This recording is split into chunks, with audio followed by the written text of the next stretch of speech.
First and 10 for the Texans, working right to left from the far hash mark. C.J. Stroud in a tight formation, 2-by-2. Single back is Chubb, play fake, bootleg to the near side. Receiver fell down, and Stroud throws it up in the air. Intercepted Marcus Jones, right 20, 15, 10. Jones is tackled by Hutchinson, takes him to the pylon. Touchdown! He's in! Patriots! Look at it, it's nuts again! They're going nuts, and you gotta love it! The call from the vast and ever-expanding New England Patriots radio/audio network. And joining us now is Bob Socci. He's the play-by-play voice for the Pats, play-by-play voice for the red, white, and blue of football immortality. Fox. Bob, good morning. It's Paul Allen. Thanks for the time. What's going on, my brother? Hey, Paul, how are you? And good to be with you, and wishing you and everybody there all the best. Thank you, Bob. Very kind of you. And a happy 2026 to you and yours. Empower. Thank you. Empower is such a cool stadium. Empower at Mile High. What a cool experience you have coming this Sunday with the AFC Championship game. I mean, you've done them before. You've called Super Bowls, but I mean, Empower, Mile High, the White Horse before the game. Stands are close to the sideline. Denver's a cool city. I mean, this sounds good enough to eat. Well, it's been a house of horrors, Paul, for the Patriots through the years. The Pats have never won a playoff game there, and I've gone to Denver to broadcast 2 AFC Championship games, and neither went well for the visitors, who were very mortal in 2013 against Peyton Manning and that historically great offense for the Broncos, and again in 2015 against Von Miller and that historically great Broncos defense. So the Pats are hoping that the third time is the charm, going up against a guy who was originally one of theirs, Jarrett Stidham, this weekend. It's a shame that Bo Nix is not playing for the Broncos because, I think that obviously, he's done such a great job to lead them to the playoffs in his first 2 seasons and represents, I think, kind of the heart and soul of that team, watching them from afar. But Sean Payton will have them ready. He'll have a good game plan. Stidham is a guy that has some ability, so we'll see what happens on Sunday. What do you remember about him, Jarrett Stidham, from his red, white, and blue days? And like, what do you, at this stage of the equation, and once they start practicing and you start getting steam and then you travel and things like that and sneaky hotel lobby conversations. So a lot of things will reveal themselves to you closer to the game. But as of now, what do you expect from Peyton and Stidham and how they're going to play the game? Well, one would expect, I think, not what we saw, for example, on Sunday with all those design runs against Buffalo with Bo Nix. I don't think Jarrett Stidham is a guy who's a statue by any stretch. He's not totally immobile, but he's not a running quarterback either. So probably scrap all the design runs, the RPOs, the reads for the quarterback in the game plan on Sunday. More of a pocket passer, but to say that he's, again, immobile, I think is inaccurate. I think he's the kind of guy that could pick up a first down here or there. They may bootleg him a little bit and to give him an opportunity to get outside of the pocket a little bit. Their offensive line would be a lot better than the offensive line the Patriots have played in the first 2 games. The Pats have gotten a lot of pressure on Justin Herbert and C.J. Stroud in the last 2 games, but the Chargers offensive line completely decimated, and the Texans offensive line not as porous, but nonetheless playing without Trent Brown, among others, on Sunday in that divisional round game.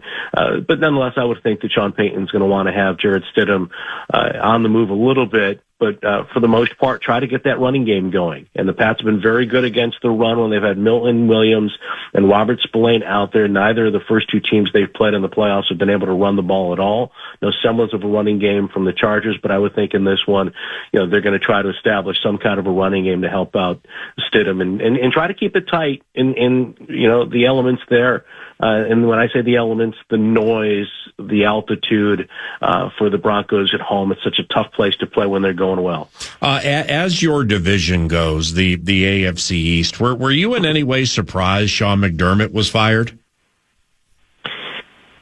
No and yes. I'll be honest with you, Paul. A couple of years ago, I kind of felt like when Belichick was let go I was crazy enough to think this went down this, crazy, hypothetical path. If McDermott had been fired after the season a couple of years ago, would with Belichick now being available, let go by the Patriots, with Terry Bigelow, looked to Belichick. Belichick had really his last great coaching game for the Pats against the Bills, and for so long the Patriots had dominated Buffalo, and it would be a case where you want a quarterback, where you want a coach who's going to come in with the experience to try to lead the team right away to a Super Bowl with a quarterback like Josh Allen.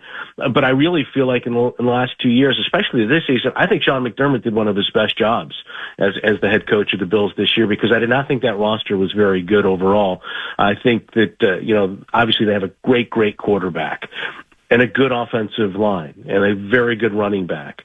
But their receiving core is very different than what it was in the past. A couple good tight ends too. I don't want to slight those guys, but the receivers not what they've been in the past, particularly when Stephon Diggs was going well for them early in his time in Buffalo. And I think their defense has really deteriorated over the years. And I just look at the draft picks for them in recent years. They haven't hit on many of their high round picks. I mean, Keon Coleman, early on, he has the makings of a guy who's going to bust there. They've taken a couple of defensive backs in the first round as well in recent years, and neither one of them has really worked out. And I think what McDermott has done with his defense, trying to piece things together and have the number one passing defense, and the culture he's built there, I guess it did come ultimately as a bit of a surprise, even though I kind of braced myself for it a couple of years ago. I'm most surprised that they not only kept him, but promoted Brandon Beane. Yes. While letting Sean McDermott go. With you on that. Fox. How key has Josh McDaniels been for Drake May? I don't think you can overstate the way Drake has grown in this offense and how important it's been to his success this year. And it's a very difficult offense to grasp. A lot more on the quarterback's plate than the West Coast that he was running last year under Alex Van Pelt. With McDaniels as well, he's a coordinator who first begins to develop the relationship off the field, and I think he and Drake hit it off right away. But at the same time, this is a situation where, unlike in the past in Josh's first two stints as the Patriots offensive coordinator, he had at that time a lot of guys that were confident. Nick Caley, for example, who he faced last week as the Houston offensive coordinator, a college buddy on the staff as well. Jerry Shaplinski was another guy that was on the offensive staff with McDaniels. A lot of guys who'd come through the Belichick pipeline who were working with a quarterback. Mick Lombardi, was a quarterback's coach under McDaniels. Well, this year with the hiring of Josh for his third stint for the Patriots, Mike Vrabel hired Ashton Grant and Thomas Brown, put Doug Marrone in charge of the offensive line. And these are guys, Todd Downing is the receivers coach. You get guys with offensive coordinator experience, in the case of Thomas Brown with interim head coaching experience. And so Josh has been able to manage that staff and develop a relationship with Drake May. And, when people ask me about the greatest marks of May's growth this year, I think it's how well he's done in that offense, how much he's grasped it and almost mastered it at this point so early on, because it is in a lot of ways the Tom Brady offense for the Patriots. And McDaniels deserves a lot of credit, not only for what he's done with Drake and that development, but I think also maintaining and developing relationships with these other coaches that he's never worked with before. This is Bob Socci. He's the play-by-play voice for the New England Patriots. Fox. They take on the Broncos in the AFC title game this weekend. And Bob, if you guys go to the Super Bowl, a very, very important question here. If you guys go to the Super Bowl, are you still going to the Indianapolis Scouting Combine? Well, Paul, I have my reservations. Yes, I'm going. Yes, not as a representative of my radio station. I'm going on my own this year. I haven't been in a long, long time. Really? I haven't gone since I think I snuck up on you one year. Yeah, in Indianapolis. I thought it was last year. Announced myself 2 years ago. I mean, that's been a while for me. Yeah, it's been a while for me. I understand. Cool. 18 segments for me, and now we can make it 17 because Bob Socci will be there. All right, time for two more. How is your center? How has Garrett Bradbury been for the Patriots? He's been fantastic. In fact, not only on the field, but certainly to those of us in our realm, Paul, he was named the Ron Hobson Media Good Guy Award winner. Ron Hobson was a longtime beat writer for the Patriots. It goes back to the origins of the franchise, and all-around great guy who covered the team for years. And Garrett Bradbury has been an all-around great guy for us in the media, and he's played very well for the Patriots. And when they signed him, it was interesting because David Andrews had been an undersized center for the Pats who was an undrafted player and became an 8-time captain, 10-year veteran. Last year had an injury. The Patriots released him, and he, in essence, forced him into retirement. David ultimately made the decision to retire just as they signed Garrett Bradbury. And there were a lot of people here shaking their heads and wondering, and I was one of those people that questioned, why let Andrews go and bring in a guy that has a similar kind of profile, even though he was such a high pick, and somebody that the Vikings didn't seem too interested in re-signing. And yet Bradbury not only has held down that position, because there was a time early on when people thought Jared Wilson, a third-round pick out of Georgia, would be the center, and he's been starting at guard. But Bradbury's played virtually every snap. He's only sat out a few snaps during the year. He had, I think, one penalty in the regular season, and he's been fantastic. And again, talking about the McDaniels offense, a lot rests on the center's shoulders as well, along with the quarterback.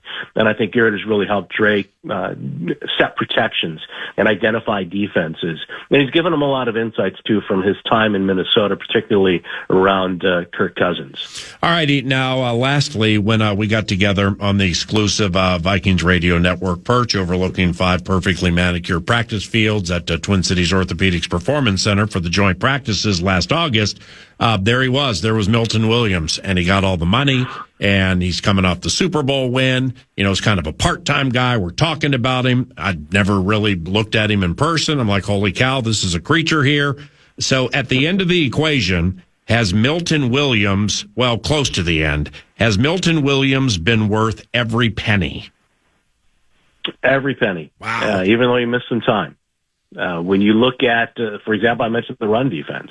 The Patriots had the number one run defense in the league most of the year. Milton Williams went out, and they started to show some cracks in the foundation and really had some problems in the last few games of the season. He was out with an ankle injury. Since he's come back, he makes a big difference in that regard. He's allowed them to force the first 2 playoff opponents to be one-dimensional, and then beyond that, he's a great penetrator, very explosive player.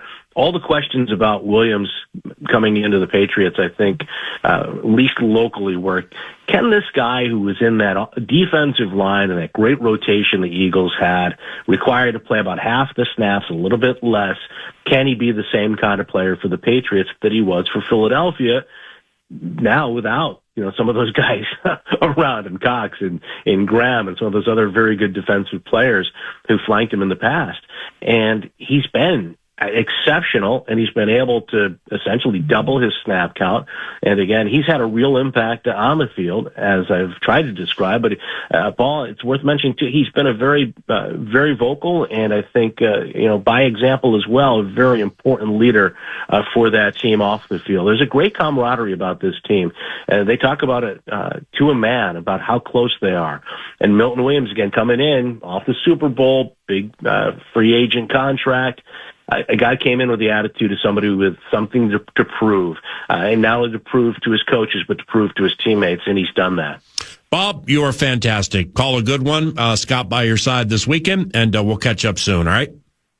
I appreciate it, Paul. Take care. Thank you, guys. Appreciate you. That's Bob Socci, the play-by-play voice of the New England Patriots. Fox. And Patriots are favored over at Denver with the Jarrett Stidham this weekend. Games are heard on KFAN. All right. Talkback's next segment, if interested. How close are the Wild to being considered a legit Stanley Cup candidate? And how tough was that Wolves game for you last night? So how good are the Wild? And what do you like or loathe about the Timberwolves when they do stuff like they did last night? Free iHeart audio app. 30 seconds. Do your thing. We'll play as many as we can in the next segment. Twins manager Derek Shelton is in studio 9 to noon, about 40 minutes from now. In the business, we call that 11 o'clock.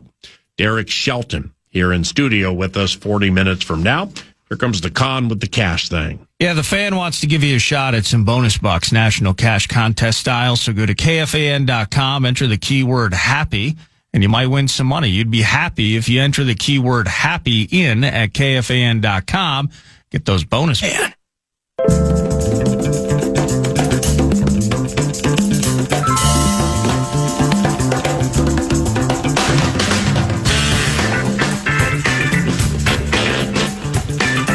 KFAN, you're listening to KFAN at 9 to noon. Thank you for doing so.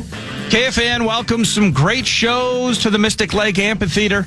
John Mellencamp's going to be there July 14th. Chris Stapleton on July 29th and 30th. And Guns N' Roses, they're going to be there August 8th. You can get the complete details on all the upcoming shows via the concert page. That's at KFAN.com. Keyword is calendar. Calendar. Twins manager Derek Shelton here at 11 o'clock. How great does a monthish in Fort Myers sound? That sounds pretty nice. Well, we're the leader. FM 100.3 KFAN. Want to find the Wild? Find them on the radio. Want to find the Vikings? Find them on the audio. Want to find the Timberwolves? Find them multiple places. Gophers football, Gophers hockey, Gophers basketball. So, but if we carried the Minnesota Twins, I would imagine, assuming it could be sold, that we for sure would be down Fort Myers way, wouldn't we? I think it'd be important and vital to providing listeners and Twins fans with the up-to-date, day-to-day accurate information. Especially the end we're about to get with Derek Shelton when I offer him one of these 3 Kentucky Derby Woodford Reserve bourbon bottles. Exactly. So where'd that come from, Mr. Announcer? I'll tell you this. It was a day or two ago. I was driving in, listening to the Power Trip, and they were kind of talking about that. Hey, let's go down. Let's cover spring training. Power Trip, cast of 1,000. Just picture the fraternity style house that they could rent. I'm willing to right now, if you're down, I will pay my own way, and we can do a week of shows down in Fort Myers. I would love that. And if we did carry the Twins, the ability to go down there and, maybe a little sponsor. What do you think of this? We would have to make a decision today. Oh, okay. After you're not working tomorrow, but that's fine. After 9 to noon tomorrow, okay, let's go to New Orleans. Oof. When's Molly get? Well, I don't want to go over your full schedule, but you know what I mean? Yeah, it's like what Thursday or I want to go Friday. to New Orleans to the Fairgrounds racetrack where a bunch of my jockey friends race. Yeah. And I love New Orleans. I could leave Friday. But I'm got to be serious with you, man. It's like this Fort Myers talk and this let's go to New Orleans. It's I guess I've lived here full time since 1998. So 08, 18. So we're just a hot tick less than half of my life. Yeah. With me living in the state, but I'm still not one of us. Don't necessarily have the same dialect, don't talk necessarily the same way, but that's okay. But I've been here almost half my life. I am one of us. Yes, you are. No, but here's why. I think it's I've gotten over the hump with that and with that deduction this week by looking at the purported weather. Yeah. Friday, Saturday, and Sunday. It's not great. And it's like it starts at minus 15. Well, that's where it starts. Yeah. So then it gets worse. It's going to be bad. And they're racing in the Fairgrounds Cup. Here comes Spanky Clean making a big move and wins it from here to Metairie, from here to Bossier City. Fairgrounds. Yeah. Frenchman Street. Oh. Elite food. Sounds amazing. 2 nights. Come back. We'll come back Sunday morning before the championship games. What do you think? Well, first of all, I think that I love it, and I think that I would love to go. There is an issue, different stages in life, of course, with you and I. Oh, I can't just jump out either. Where there would be consequences if I went to New Orleans for 2 days while it's 20 below here and left Mrs. Nordo. Yeah.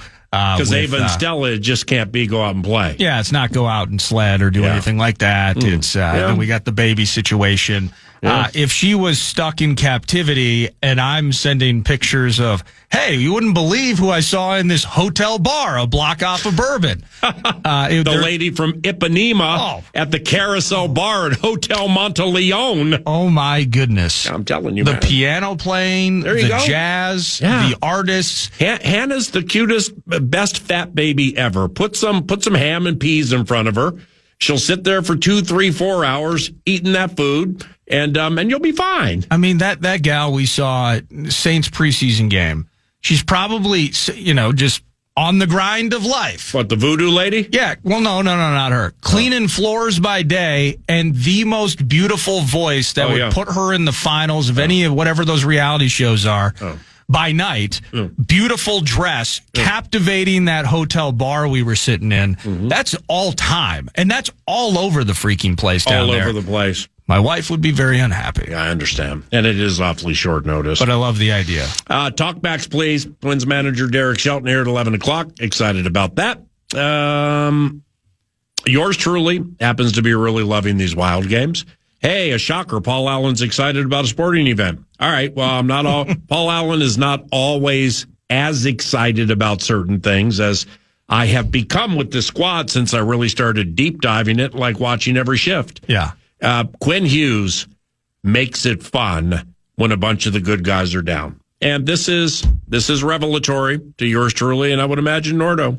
I don't think Nordo's firing up the center ice package, and I know I'm not. No. Watching Vancouver Canucks hockey at 9 or 9:30 in the evening to see what's up with Quinn Hughes. Yeah, no pucks after dark. So this is truly the first time in this young man's career that I and we have watched him shift by shift by shift. I mean, put a Q around this team, bro. He makes it fun even when a bunch of good guys are down. So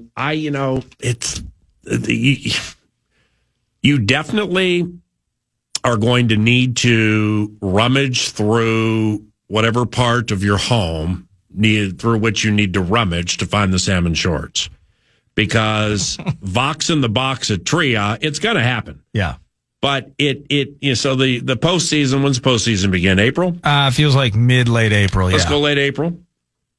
And then the salmon shorts are in play in May. That is correct, yes. I'm thinking, in fact, I'm forward thinking right now.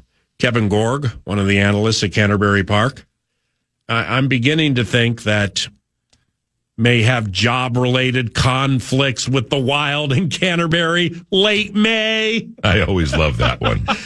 I mean, dust off those salmon shorts, man, because I'm not a big gut feeling guy. I don't believe in luck. I don't believe in chance and stuff like that. I'm just vibing a very, very positive run coming for this team. No, I'm with you. And when they get the right constituents back, when they get the right firepower back, and it's too touchy-feely, it's too Pollyanna Allen to be like, well, yeah, I mean, they're absolutely going to have Kaprizov and Boldy and Zuki and Hartsey and Brodsey and Quincy and Eriksson Ek will be back, and Bogosian, and both goalies will be on fire. All right, that'd be great. But there are two things here that have triggered me on this. One, how they are playing when they have significant firepower and help down. Right. Could be an Eastern Conference thing. All right. Now, I mean, Buffalo had won 15-17, about one of the fastest teams casual hockey fans are going to see. This side of the 27 Yankees, and they found a way to win that game. Then they crushed Toronto, which ain't easy. Should have won last night. I'm surprised they lost last night. Caulfield with that snipe. Wow. Holy cow, what a great shot by that former Badger to win the game with 15 seconds left. Wild still got a single rush to the net and a good chance to even tie it in 15 seconds. We call that tenacity. But the Quinn Hughes bit and maybe a subsequent trade, who knows? It's just changed the right things. It's like the way they rally around this guy and respond to this guy. I just can't say I've ever seen it. Secondly, Tarasenko has scored 2 goals the last 2 games. Yep. Okay. Don't let that man feel good, get hot, and take things personally. Right. Because, I mean, we remember when it was Blues Wild in the postseason, and we talk about games, listen to games, go to games. Like Tarasenko was mashing on us back in the day with the Blues. So we know that he's nearing the end, and you could read a lot. You could read a lot of things from earlier in the year. He might even have been a healthy scratch more than once. But it's like crickets, nothing. It's not the Vladdy Tarasenko we would remember, but we don't expect that. But the last two games, with the 2 goals in each of the games, I mean, seriously, if he starts consistently scoring and then you start getting some of these players back, they chill during that break, get their bodies right. And I like the goalie one, too. It was better earlier in the season than it is now, specifically Volstedt. Probably could have done without the 6 against our 5 against Winnipeg. And last night he was all right. He was all right. I didn't think Ryan Hartman was great last night either. But nevertheless, Hartsy's been high end this season, and they can beat Colorado. Can they consistently beat Colorado? I don't know. But I know, A, they can beat Colorado, and B, it's hockey. Yeah. This is hockey where puck luck and strange things happen. So I'm just really, really into the squad right now. No, I'm into him too, and it's kind of that transition. At some point, you have to deviate from Vikings football. That is kind of the identity of this show and time slot for many, many, many years. To that end, yes, Quinn Hughes, unbelievable. But I think you eventually got to what the crux of this team for me is not Tarasenko scoring 2 goals every night, but that secondary scoring, man, has to freaking happen. How about Foligno? Since we had him on Vox in the Box last week, 4 goals. That's and that's coming in lieu of maybe Kaprizov dominating games at this stage of the season and things. So the team's hurt, and I kind of went down this road with Ryan Carter during Vox in the Box, and it is, and it sounds preposterous, and that's okay. I'm happy to be This team seems to play, or has had to play, with more urgency and has found not shockingly, but very, very good amounts of success while playing with injured players. Yeah. Then a few weeks ago, it's like, hey, look at us, we're healthy. Yeah. Are you just rolling the puck out and assuming you're going to win by 3 goals every night? They've had some issues. Now they're down again, and you're seeing some of that urgency represent itself. I don't think this team is going to have me wearing salmon shorts and flip-flops in mid-late May if you don't see that consistency from Tarasenko, if you don't see Hartsey, Hartman, the secondary scoring. Boldy and number 97, we adore them. They're making plays. How about Urov continuing to be a budding contributor in that center spot? You dig all of those things. Yeah. I need somebody other than our best to score on a somewhat regular basis. Johansson has really cooled off since earlier in the season. And he's hurt. That needs to tick up.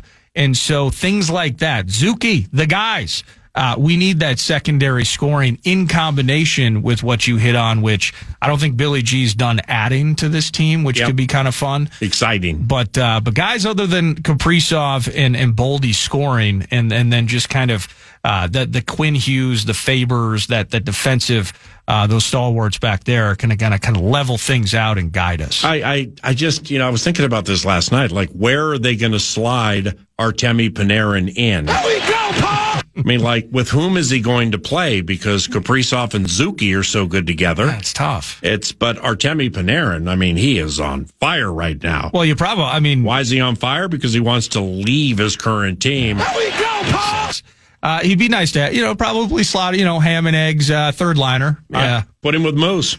Shoot, Moose has as many goals as him this week. Do we have any wild talkbacks? Let me dive into this. Any wild related talkbacks? We do have time. Well, we've marathoned this. Yeah, we got to do it, don't we? Yeah, the Wild is cooking despite the 4-3 loss last night. But this hodgepodge segment, cooking for the Wild, and it's a freestanding segment between a Vox and the manager of the Minnesota Twins, Derek Shelton, 20 minutes from now. Speaking of freestanding, StevesAppliances.com. StevesAppliances.com for the marathon segment. Brian is Sarah and Brian, here they are. A stainless steel freestanding electric range. Ooh. Who needs an electric range? If you need an electric range, We are going to save you close to $800 on that thing right now. Yeah. $749. No, excuse me. No, that's the price. Damn, this thing's only $750. Yeah, you're saving $550. Save $550 on the floor model stainless steel. It's LG stainless steel freestanding electric range. Steve's Appliances, stevesappliances.com. Shout out to Nate, by the way, who installed my dishwasher in what felt like about 3 minutes. He was in and out. Steve's Appliances, the delivery, the takeaway, was he on the whole YouTube bit. like you? No, he was not on you. He actually knew what he was doing. Okay. And that was much appreciated to have an expert in the spot to make sure I didn't screw it up myself. So thanks to Nate and everybody at Steve's. StevesAppliances.com, hit shop deals, and I think it's on page 2 for that LG stainless steel freestanding electric range. Save $550. Steve's Appliances, we love you. Anything over there on the Wild? Yeah, I got one or two here. Let me see. This one for sure, of course. This is the y'all don't know football guy. Hey. And I'm a hockey aficionado as well. Oh. I will say that the Minnesota Wild are going to win the Stanley Cup because of your St. Louis Blues connection. I'm a huge St. Louis Blues fan, too. Ooh.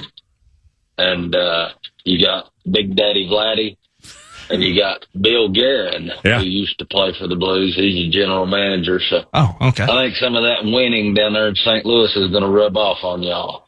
Ooh. Have a good day. Thank you. Big Daddy Vladdy.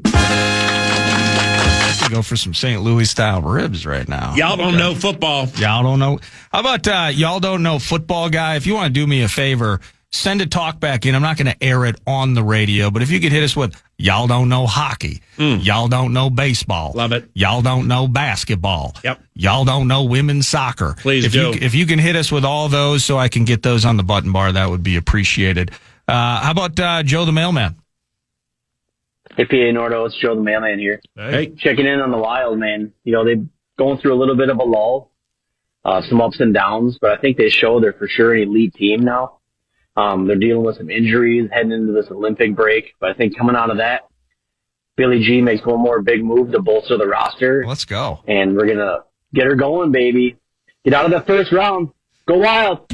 Joe, that's right. We haven't won a playoff series in 10 years. That's what I was just laughing. Stop! I was reading that transcript. I got him going to the Stanley Cup. Hey, reach-in announcer. We just win. How about we stop tweeting at Baker Mayfield and we start recognizing the team has not won a playoff series, and that's okay. That's fine. Why? Because we have Big Daddy Vladdy. I always love that one. Mailman was delivering some good news there. Salmon shorts will be in play in May. Yes. The question is, how far into May?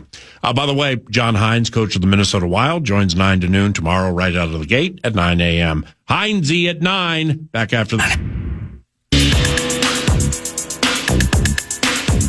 Holy catfish! That's Steve Rabel, Seahawks Broadcasting. But here locally, it's a Wild Wednesday on the Fan, and we're taking your talkbacks for tickets all day long. Use the talkback feature on the iHeartRadio app.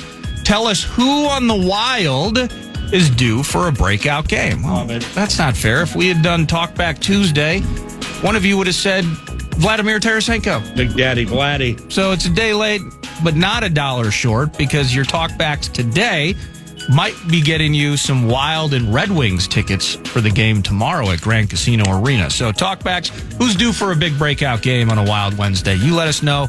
I might have some Red Wings tickets for you later today. You get the details, KFAN.com, keyword contest. Yeah, what up? You have any prize picks, live reads left? I like Clayton Keller a lot tonight. Ooh. For Utah versus Philadelphia with that leaky defense. So I don't, know if you want to go over on the fantasy points or over on the goals or the shots or the hits or whatever, but I'm putting some time into it now. I like Clayton Keller a fair amount tonight. Well, sadly, I'm out of prize picks reads. Well, let's just that's a little free one. We love Clayton Keller this evening. And we love prize picks. And we love prize picks, indeed. We also love The Casino. That's the tough thing. The Casino at Canterbury Park, CanterburyPark.com. They offer everything. You're feeling the felt all year long, poker, blackjack, and table games. The only thing, sadly, that they can offer is the ability of you to take advantage of a big opinion on Clayton Keller and maybe some others here, but that's a topic for another time. Yes, it is. CanterburyPark.com. Speaking of the Minnesota Wild, they were the first of kind of a doubleheader of sorts with staggered start times. They lose late stages of the game, 15 seconds left. Oh, my goodness, Cole Caulfield. Right side, Suzuki trying to get around Sturm. He did. Nick Suzuki got off near the goal line by Tarasenko, so he lobbed it back up top for Hudson. Once more, Suzuki on the pop-out play. Caulfield scores. Cole Caulfield with 15 seconds left has put Montreal in front 4-3. Yeah, and sadly, that was the final score. That had Parker Fox cracking open that bottle of Yamazaki 12 after he heard Suzuki dishing to Caulfield. The Wild lose 4-3. Good thing for the Wild, though, they get to come home to the comfy confines. And as you heard it, because it's a Wild Wednesday, they are going to host the Red Wings. Red Wings kind of on the come a little bit. They're handling business in the East. That's going to be an 8:30 p.m.-ish puck drop time right here on your home for Wild Hockey, The Fan. Tomorrow? Tomorrow evening, yes. Right. Wings on a back-to-back. Don't sleep on Dylan Larkin. Yeah, I think they're at Toronto tonight, the Red Wings are. Don't sleep on DeBrincat. Catch him on a back-to-back, a little tired with some travel, and turn that frown upside down off that Cole Caulfield. He's we're not watching Cole Caulfield, okay, play a lot of hockey games. Just like we're not watching Macklin Celebrini play a lot of hockey games. But like when you get the opportunity to watch them, especially Celebrini, just next level. Caulfield's, he's got some next level to him too. There are just things that these high-enders do for the casual fan where you don't watch it frequently and it jumps out. That's like Quinn Hughes here. You heard he was good. You know he's good. You can follow the analytics and all the stats and read what others say about him, but then you start watching him and you're like, damn, my man just makes a difference. That's Caulfield for them. We had beaten Montreal 9 consecutive times. We had beaten them 17 of the last 18 or 17 of the last 19. Yeah. We ain't supposed to lose to Montreal. It's not our thing by any stretch. And, well, typically, you're not supposed to lose to Utah either. Keontae George in the paint. Hanks. Bailey rises. Rudy met him at the apex. Nurkic put back. That's no good. Jazz still with it. George. 3-ball in the corner. His career night continues. 43. Jazz now lead it by 5. So I'm annoyed with the loss. Teams lost 3 in a row, and Utah, a struggling operation with a lot of young cats. Maybe a chance to be one of the teams we're talking about next year or the year after that. That's kind of what Finchie said a little bit yesterday when I asked him about Keontae George being underrated. He was like, this team's on the come. Yeah. They got some guys doing some good things at young ages, and they're getting better. Yeah, but I'm not supposed to get a text at like 9:30 at night from Lavelli Neal III propping up Yusuf Nurkic. It all goes back to him drafting Nurkic like second round of a season-long Hoops League. And us just savaging him, rightfully so. Yes. Of course, he has a triple-double. Yes. Why wouldn't Isaiah Collier come off the bench and go 7-10 with 10 dimes? Why wouldn't you have Keontae's 43, but then also Ace Bailey? He goes 8-17, super efficient shooting, 55% as a team, no big deal, 12-29 from deep, while we were just slinging them at a 30% clip last night ourselves. And Mike Conley, I've seen a lot of steam on him lately. It's over, right? Is it unfair to just say, nah, I think you're done, man. I think you've had an unbelievable career in the NBA, and we have appreciated all the help and production you've given our favorite team. Yeah. But the bit ain't working. Yeah, it was slow last night. But see, last night, this would have been a great morning to have Finchie on, not yesterday. Because, Berenger played 5 minutes, and, it's maybe the Nurkic bit was just bad for him, okay? Maybe if Lauri Markkanen had played, that's the kind of guy he can chase around. Fair. But I don't know. Maybe it's fair, but I don't know what the right answer is. But Bones played 4 minutes. Yeah. And the other backup, Jalen Clark is a backup point, a little light on the offense. But, backup point identifiable for his perimeter D when you're letting another guard go for 40 and change. It was, yeah. I'm kind of with you and Parker now, man. I mean, that was a frustrating loss. Yeah, we need that to change, and it could change tomorrow night. The Bulls in town at Target Center. I saw another guy. I think there's a Chicago Sun-Times, correct? Yeah. That sounds like a publication that exists in Chicago. I'm 99% sure it is. Oh, you're right. There's a writer, NBA Central has been bandying about. Now we're in the Wolves have been checking in on that. Is it Dio? Oh my goodness, Ayo Danusu. Who? Ayo, the guard for the Bulls, and then also Kobe White. So that steam's kind of being thrown about again in Chicagoland. But we'll get to see a healthy Kobe White hopefully tomorrow, and Vucevic and the whole bit. Giddey was questionable last night. Got close to the game. Went through the shoot around. Don't think it went exactly how they wanted.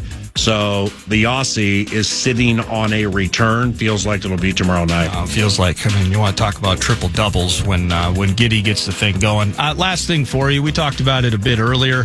Mike McDaniel, former head coach of the Miami Dolphins, is set to become the Chargers offensive coordinator. So fired head coach, back to OC duties. And I believe there's something in terms of he's the Chargers OC unless he would be given a head coaching opportunity. And I forget which teams that he's still potentially in the mix for. But other than that, he's going to be working for Harbaugh. Yep. There's some interesting stuff if you want to dig deeply into kind of Bills moving on from Sean McDermott. Yeah. Pagula. I agree. Terry Pagula just kind of offers some really telling statements.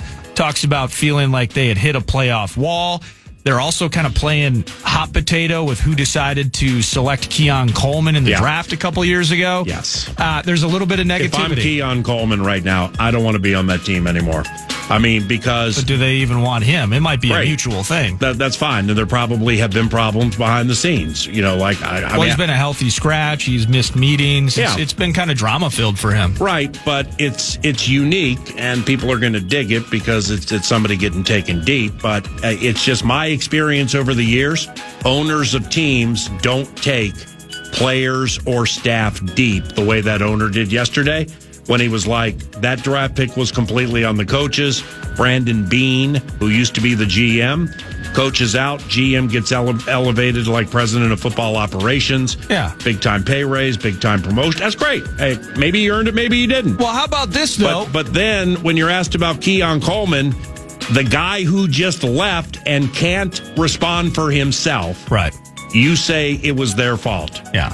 I don't like that. And mountain on a molehill, you can only kind of respond to the specifics. Clearly, I would hope Sean McDermott was not relieved of his duties specifically because of the Keon Coleman miss as it relates to the draft. But in that same back and forth, he says it was the coaching staff, and then he says Billy Beane supported it. Yeah. But I really can't put the blame on Billy Beane. Like, what are we talking about here? Sometimes owners need to collect themselves.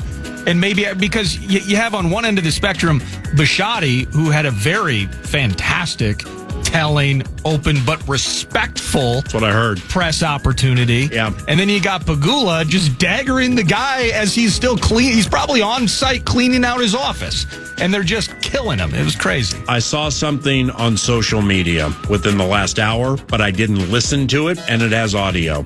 And I'm sure you can find it, all you Randy kids knowing exactly where to go on the internet to, boom, immediately find something. All you Randy kids. Keon Coleman ran a 4.5 at the scouting combine. Yeah. And, maybe it was the NFL Network bit that was filming something, but there was audio. Okay. Supposedly of Brandon Beane, like looking at the coaches and others in the suite at Lucas Oil saying, well, that's great. It'll make it easier for us to get him. Oh. Okay, so I mean, what are we arguing in this? So like they cut film. Well, what do you mean? I don't want him. Why am I saying that? What are we doing? So I don't know. So much lying goes on in that whole thing. Well, that's News to Nord brought to you by The Casino, Canterbury Park, CanterburyPark.com. And, we got a fresh manager in the studio next, don't we, PA? Let's meet Derek Shelton, 9 to noon style. He's going to be in studio. New Twins manager around the corner. It's 11 o'clock.